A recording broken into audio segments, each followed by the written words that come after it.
Bom, meu nome é Cláudia e sou cristã, católica, apostólica e romana.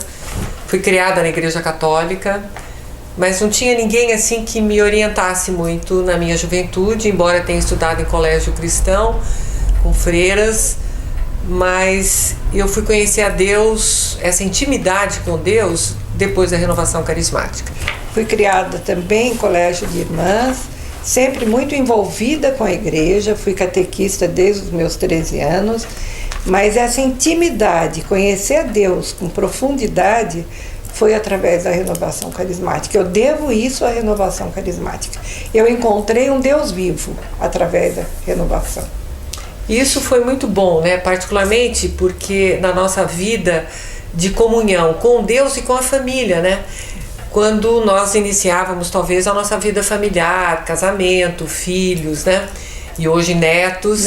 E isso nos auxilia muito para que a gente possa falar de Deus com muita naturalidade, essa vivência íntima com Deus, né? E eu senti assim, eu morava em São Paulo, né? Fui criada em cidade grande e quando vim para Itapetininga, já casada com 2 filhos, logicamente você precisa se ocupar, eu não trabalhava nem nada, e nessa ocupação eu conheci a escola onde as crianças foram, que foi o Colégio Imaculada Conceição, e conheci a irmã Nair, né, que eu via que tinha um movimento, mas eu não entendia direito, até alguém me apresentar. Mas eu conheci sobretudo uma pessoa fantástica, que por sinal é cunhada da Angelina, eu chamo de tia Lenita com muita intimidade, e que me convidou logo para participar de um grupo de oração. E a tia Lenita foi assim uma pessoa muito especial, hoje com 93 anos, uma pessoa fantástica, lúcida, maravilhosa, que me orientou religiosamente com muito carinho, muita dedicação e paciência. E ela morava numa chácara aqui muito pertinho e convidava algumas senhoras para participar à tarde. Era de um grupo de oração dela, né? Sem ser da renovação, mas um grupo que se reunia para falar de Jesus, para falar de Maria.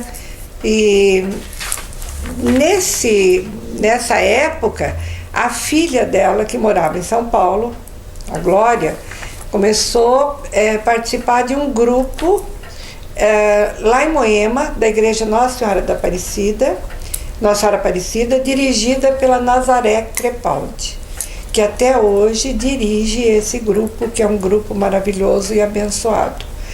E daí, quando ela percebeu que a mãe já tinha um grupo de oração, ela convidou a Nazaré, se a Nazaré não queria vir para cá, para trazer essa inovação na igreja, que era a renovação carismática. E a Glória veio, e eram muitas pessoas na chácara, né? Eu falei para eles que era uma casa enorme, uma sala enorme, que encheu de gente, e todos se encantaram com tudo que a Nazaré falou. Não é, Cláudia? Ela lembrou de uma coisa muito interessante. A tia Lenita, ela abria a casa dela e essas senhoras todas se reuniam. Era tarde, por isso que eram só mulheres, né? Então ela ensinava a gente a louvar a Deus, que era uma coisa muito nova para a nossa igreja católica. Não se falava em louvor, vocês lembram disso? Vocês são muito jovens, mas nós somos educados a rezar. Então, orações formuladas e, logicamente, a fé também muito grande, né, das pessoas mais antigas, mais tradicionais. Mas o que veio de inovação era exatamente o louvor a Deus, que era uma novidade. Louvar na tristeza, louvar na miséria, louvar na dor. E todo mundo fica chocado. Então, aí. E essa dúvida você só tirou na hora que você realmente praticava o louvor. E a tia Lenita, para mim, esse grupo, eu me lembro que o formato dele era esse: agora vamos louvar a Deus. E eu me lembro que ela dizia: louvor e adoração é só a Deus. Louve Maria por aquilo que ela é, pelas bênçãos que ela derrama, pelo compromisso de levar os nossos pedidos ao Pai. Mas a adoração é só a Deus. Então, coisas pequenas, que devia ser de catecismo, né? Nós aprendemos assim, num grupo de louvor a Deus. E daí é que veio. Daí começou. E daí começou a pipocar o grupo. Então o Mauro Leonel, que estava nesse dia na casa da Lenita, resolveu montar um grupo à noite, que era no colégio no começo, numa salinha lá embaixo no colégio. Espírito Divino. Na mesma semana, a outra filha da Lenita, Isabel, resolveu fazer um outro grupo.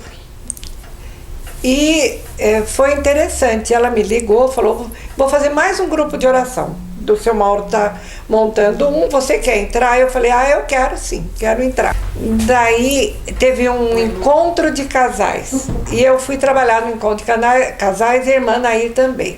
Eu acabei de dar uma palestra e fui para o sacrário. Acabei de dar palestra e fui para o sacrário, eu estava ajoelhada no sacrário, a irmã Nair entrou. Falou, Angelina, a Isabel vai montar um grupo. Eu falei, pois é, irmã, ela me convidou, eu venho.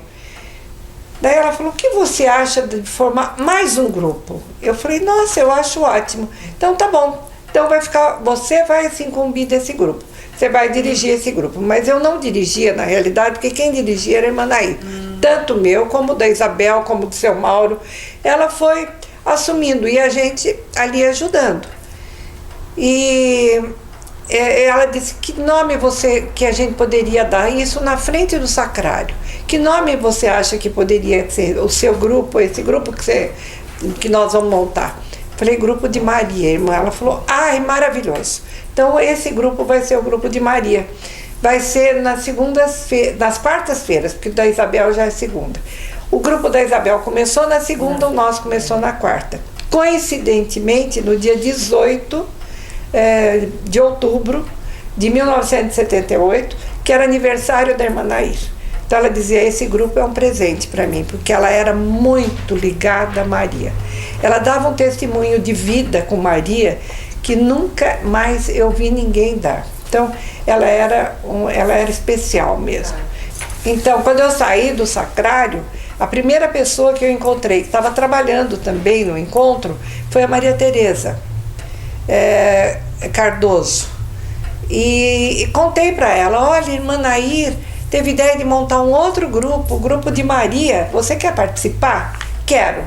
Falei, vamos convidar mais alguém? Vou convidar a Selma.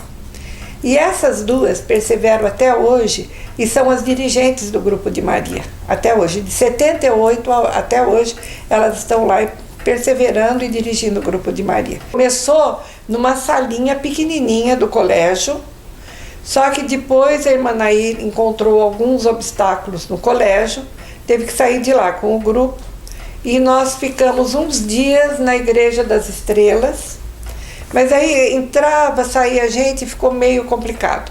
Daí nós ofereceram uma sala do Asilo São Vicente. Então nós fomos para o asilo e ficamos lá muitos anos no asilo, muitos anos. E agora não, já há alguns anos que veio para a matriz. Então na sala paroquial lá, está lá. Mas o grupo que eu iniciei, ele tem o nome de Templo de Amor. E quando me veio, pela força do Espírito, oramos muito para dar um nome ao grupo. E me veio o Templo de Amor, assim, depois de muita oração, nós éramos habituais no jejum, e etc. E aí eu fui para a irmã Nair e falei, irmã Nair, Templo de Amor, o que a senhora... Nossa, ela ficou feliz, parecia que eu tinha descoberto a América. E aquilo dá uma segurança, porque você se sente muito acolhida. Então, essa participação da irmã Nair nesse apoio, nesse suporte, nos fortalecia muito em qualquer atitude, Aí eu fui comunicar às pessoas que a partir toda segunda-feira, às 7h30, 19h30, o grupo Templo de Amor iria se reunir na igreja Santa Terezinha, pertence à Paróquia das Estrelas, Santa Terezinha é uma igreja pequenininha, não sei se vocês conhecem, e ali nós iniciamos. Então o Lúcio e a Dalva faziam parte da equipe de música, e também da liturgia, e aí nós pensávamos em todo o roteiro do grupo, E aí foi aumentando, começou com 3 ou 4 também, E de repente a igreja já estava lotada. Foi muito interessante. Aí tinha oração de libertação e tal. O pessoal era convidado para aprofundamento, muita gente participava, né? Porque eu vejo pessoas do nosso tempo que oravam conosco nos grupos, que nos encontram. É muito difícil lembrar, não porque esqueci, mas porque eram muitas pessoas, e a gente muda com o tempo, né? Cresceram, ficaram jovens, adultos, né? Os senhores já ficaram muito senhorzinhos. Cláudia, você lembra de mim?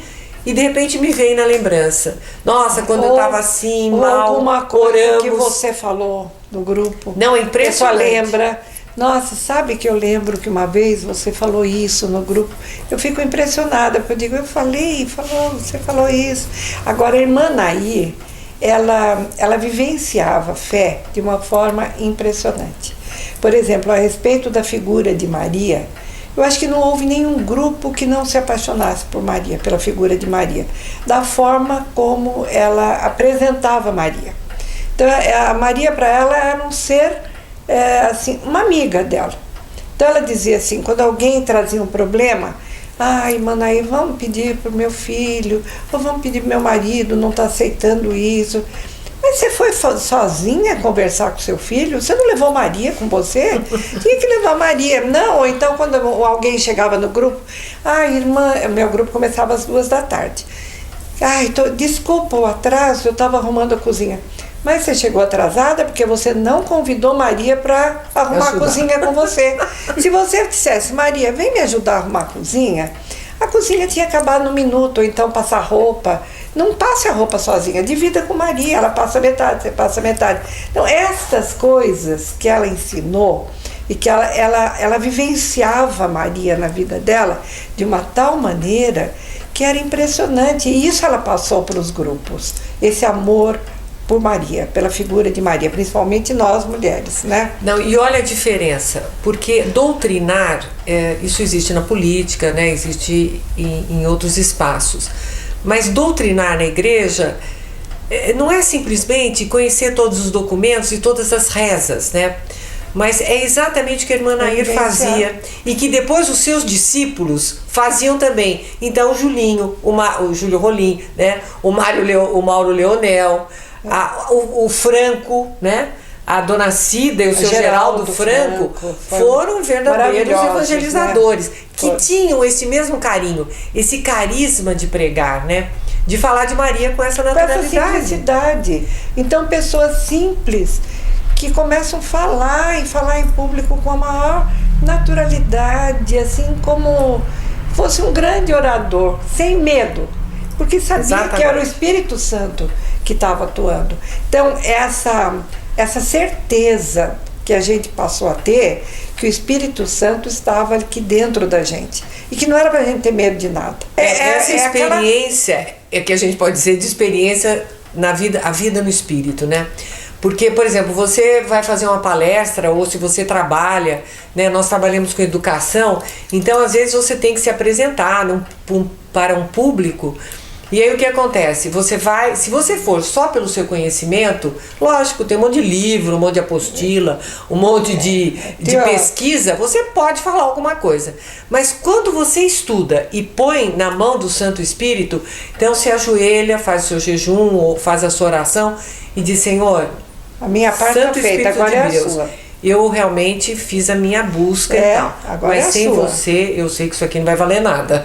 Então, por favor, me ilumine agora minhas palavras. Eu tenho que ir direto para cada pai, para cada criança. A mensagem tem que ser direta, tem que mexer no coração. Então, você vai batendo mau papo com o Espírito Santo também. E você entra num palco ali, Isso eu aprendi, eu acho que todo mundo, depois da renovação. Eu também. Eu digo que eu fico muito triste quando alguém rebate, né, algumas coisas. Critica, né? Ou critica. Existem, lógico, formas de você se adaptar. Eu sou muito calada, que não é verdade, mas se eu sou uma pessoa introvertida, eu prefiro a igreja tradicional. É uma escolha. Quem disse que você não pode ser tradicional? Lógico. Isto não é. seria uma inverdade eu achar que a tradicional não evangeliza. Lógico que evangeliza. É uma forma de. Eu que sou muito barulhenta e gosto de animação e gosto de conversar, eu me identifiquei muito eu também. Com a renovação carismática.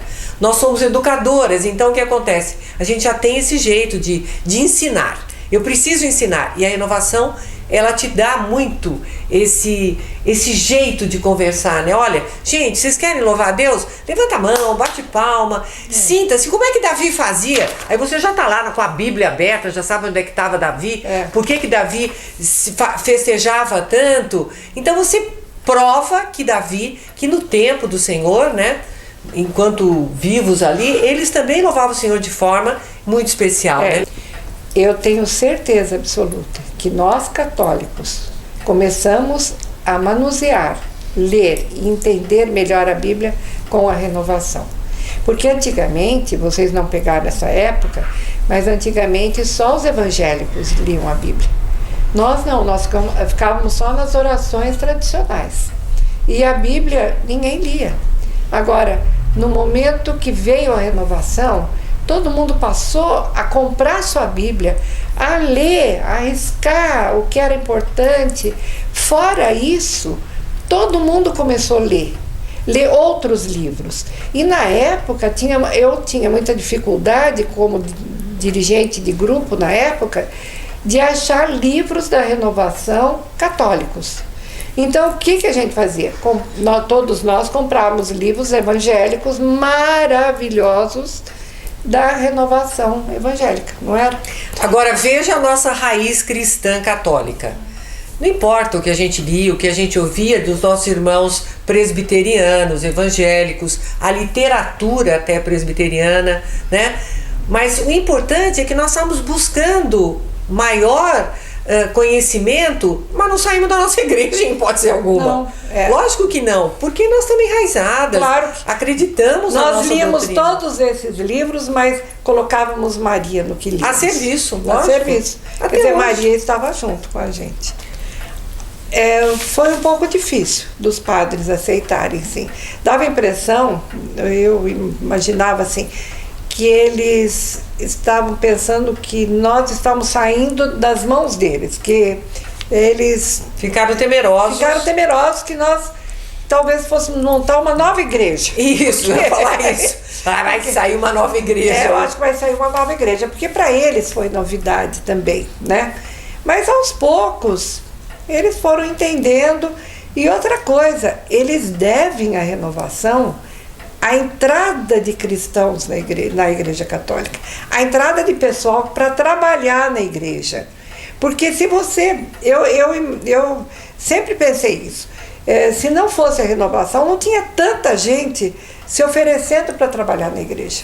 Não é? Porque já existiu o quê? O apostolado da oração, as senhorinhas, né? Que são muito piedosas e que faziam parte da oração. Os vicentinos. Né? Seguravam a igreja com oração. Elas existem ainda, mas mesmo assim, o que acontece? O pessoal da renovação carismática que já desenvolveram essa habilidade, né, de falar, de pregar, de estudar o evangelho, estudar a palavra, eles estão aptos ao quê? A participar dos movimentos, que é encontro de casal, cursilho, blá, blá, blá. Todos esses movimentos ficaram mais enriquecidos com a presença dessas pessoas que já desenvolveram as competências e habilidades dentro da renovação carismática. Fora a pastoral do canto. Nossa, que o canto maravilha. Mudou completamente a igreja. Não é? Antigamente a gente só cantava os salmos e aquelas músicas muito tradicionais. Quer dizer, a igreja, a renovação chegou e foi movimentando a igreja, né?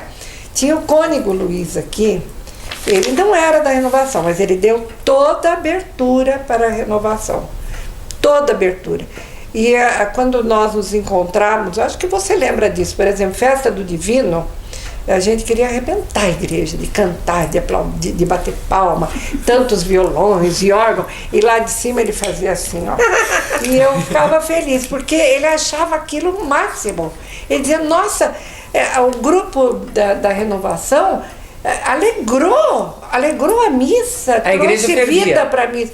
A igreja fervia. Olha, todo mundo aplaudia, batendo Nossa. palma e todo mundo... ele deu uma abertura muito grande. E olha, e ninguém precisou mudar de religião. Agora, a renovação abriu muito para os jovens e crianças. Os meus filhos, com 3 anos de idade, 2, louvavam a Deus. É verdade. Iam comigo no grupo e ajudavam a brincar, a aplaudir, a louvar a Deus. Aquelas músicas de movimento, né, de Davi e tal, aquelas brincadeiras. Nossa, o que levou de jovem e criança para a igreja é incontável. Olha, mesmo nos encontros, por exemplo, encontro de casais, pegava fogo. Nos intervalos das palestras, quase todas que estavam trabalhando eram da renovação. Então pegava fogo, porque a gente levava violão, não era? Então mudou muito. Mas até vou fazer uma reclamação, porque, por exemplo, Pentecostes, há alguns anos já, eu não ouço o que a gente fazia.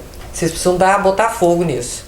Porque era assim, a igreja, Pentecostes é um grande momento, mas né? eu acho que precisa ver o padre. Pois é, mas precisava, porque a liturgia, ela exige que você cante alguns cânticos que estão ali já preservados para isso. Mas nada impede que a renovação diga, padre, agora é época da efusão do Espírito. Então, permita que a gente desenhe essa missa de Pentecostes. Então, que tenha música mais animada, não precisa fazer tudo que a gente faria. Mas na catedral, por exemplo, que são muitas comunidades, logicamente vocês ponderam um pouco mais. Lá na São Paulo Apóstolo, que é mais eclética, então pode fazer mais efusão. E vocês são inteligentes, não preciso dizer isso. Então, sabe, essa ponderação. Ninguém quer vender o peixe da inovação. Nós queremos que o cristão seja alegre, seja animado, seja consciente de que Deus existe. Exatamente. E existe em qualquer momento, em qualquer hora da nossa vida. E que o louvor é uma obrigação do cristão. Senhor, eu acordei e não morri. Louvado seja Deus. Levante sorrindo, levante grato, né? Então, é uma coisa que parece que o louvor é assim, ganhei na loteria. Ui! Grande coisa. Eu quero ganhar na loteria, acordar de manhã cedo, vivo, podendo enxergar o sol, a chuva. Valorizar cada momento. Sentir o suor, o frio. É isso que a gente aprendeu, né? Olha que coisa difícil, né? É louvar a cada momento. A cada momento. Agora, hoje não sei se ainda existem alguns padres que têm uma certa dificuldade em aceitar, mas tem outros que já estão bem abertos, não é? Não são muitos, mas tem alguns. E se não são tão abertos, pelo menos aceitam na sua igreja, que isso já é uma grande coisa, não é? O Grupo de Maria, que começou em 1978, logo na sequência, a gente precisava manter a nossa chama acesa. Então a gente ia muito para Campinas, ia para São Paulo e tal. E até foi o Lúcio com a Dalva que trouxeram o encontro para Sorocaba. Ele desenhou, ele tinha muita competência para isso, e aí ele desenhou um encontro no formato dos que a gente ia fora, Campinas, né? Porque precisava de dinheiro, né? Precisava de tempo, precisava de disponibilidade, etc. Então, para facilitar as pessoas, os seguidores, né? Os católicos cristãos, acabamos trazendo para cá. E no que trouxemos o encontro para cá, eu me lembro que o DR, que eu conhecia o pessoal que trabalhava lá, tinha um relacionamento bom, eles permitiram que a gente fizesse os encontros lá. Que, nossa, nem quero saber o tamanho da encrenca, mas tinha que desmanchar todo o mobiliário, desenhar minuciosamente até onde estava a caneta e tal, para depois desmanchar e colocar no lugar. O padre, esse pessoal todo que era de fora, muitas pessoas importantes vinham para cá para pregar para nós nos encontros. E isso foi lá por volta de 87, mais ou menos. A formação no começo foi muito bem feita. Muito bem feita, não é, Cláudia? Muito. Porque para nós tínhamos que buscar, porque era novo e não tinha quem passasse para a gente. Então tinha que buscar esses padres da renovação, esse pessoal mais enfronhado, como essa Nazaré, para trazer para cá, para que ela veio mais de uma vez aqui. E na chácara da minha cunhada, da Lenita e do Dr. Otílio. Né? Foi muito bom. Eu acho que a nossa formação ela foi se fortalecendo ao longo do tempo. Problema sempre tem. Se não tiver, não tem graça. Né? Eu acho que existem aqueles que desviam, que se encantam com o poder, né? Mas todo mundo, a gente tinha uma equipe que fazia o pessoal voltar para alinhar de novo, né? Sempre tem aqueles que queriam fazer por si só, né? Que viram que o poder do Espírito Santo era uma coisa visível, palpável, era até um perigo. Muitas vezes aqueles que se desviavam, né, da orientação, a gente era chamada pelos padres: olha, eu soube que tem uma pessoa do seu grupo que era uma situação muito desagradável para a gente. Delicada, era um né? ou outro. Mas eu acho que é como tudo. É que nem uma sala de aula. Você tem 20 alunos fantásticos, tem 10 alunos razoáveis e tem 2 capetinhas. Então você pega essa dupla e põe na linha. Demora um pouco, né? Mas com carinho, com afetividade, você vai trazendo a criança para a linha, ou esses que são desavisados, né? Sempre colocou muitos jovens na igreja, que eu acho que isso para mim é a coisa mais abençoada, né? Porque já é mais cedo, né? Muitas vezes a gente se perde no caminho porque não teve essa estrutura. E antigamente, as pessoas mais velhas que se chegavam mais à igreja. Não, era assim, com a idade tudo se vai, só Deus vem, com a idade. Mas com a renovação, não. A juventude foi chamada, né? E encontrou o caminho. Acho que esse foi a grande vantagem.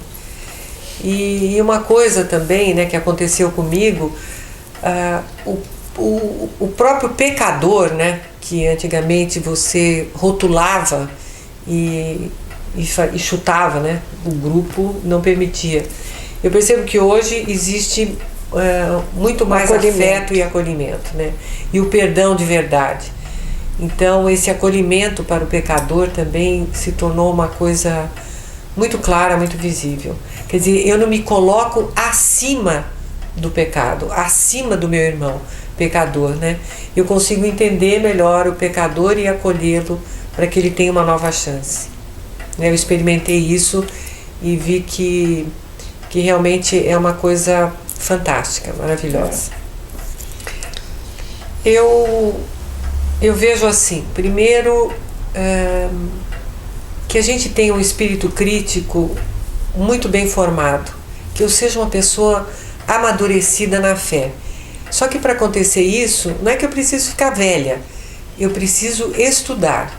Eu não posso ser engenheira, não posso ser médica, se eu não tiver uma formação. E onde eu vou buscar a formação? Nos estudos.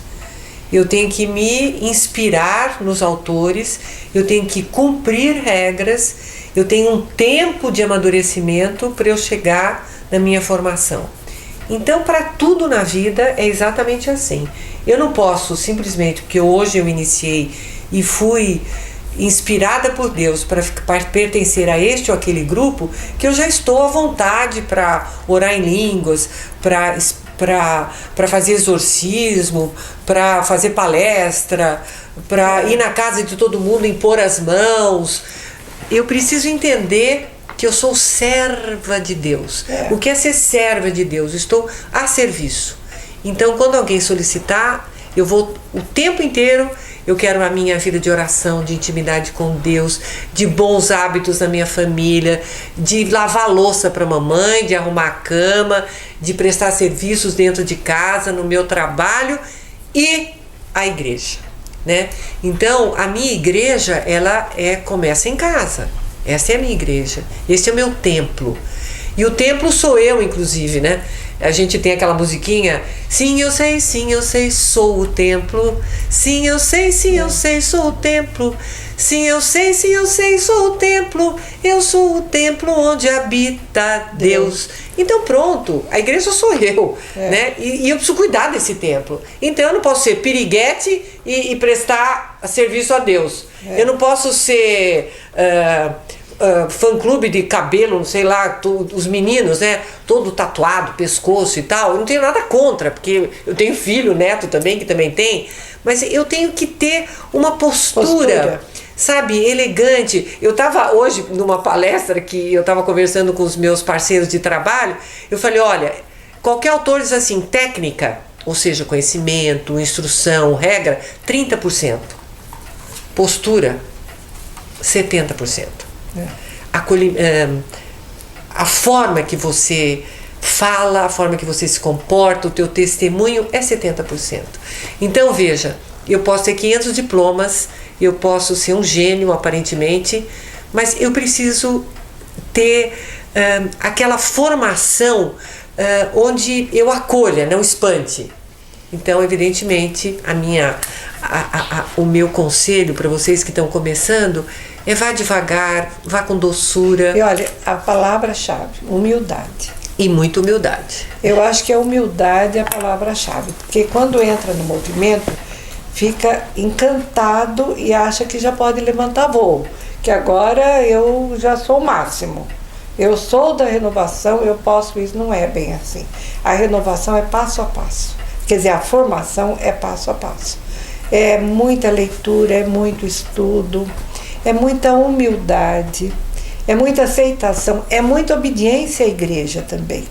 Eu não posso sair fazendo o que eu bem entendo. Eu acho que eu tenho, em primeiro lugar, a obediência à minha igreja. Porque a renovação não está acima da igreja, né? A igreja está acima da renovação. Então a pessoa não pode sair enlouquecida fazendo o que bem entende, porque cria problema para a própria igreja. Né? E algo também que nós experimentamos e que a gente queria deixar muito para vocês, que não haja divisões. Isso para mim, sabe, se alguém tem seguido o Papa, hoje nós estamos falando de Francisco, né? Se alguém está ouvindo alguma coisa do Papa, pelo amor de Deus, né? Não existe divisão. Imagine dentro da própria igreja. Não existe divisão fora da nossa igreja. Agora imagine dentro. Isso não existe, gente. Se eu canto assim, não impliquem comigo. Sabe, se você quer cantar assim, se eu quero fique à vontade. Agora, eu não posso escandalizar, tá bom? Mas o que eu posso é aceitar e devo o meu outro irmão, que tem um hábito diferente, uma postura diferente, mas que é muito cristã e que também é muito piedosa e humilde. Amém? Eu acho que a humildade é tudo. Amém.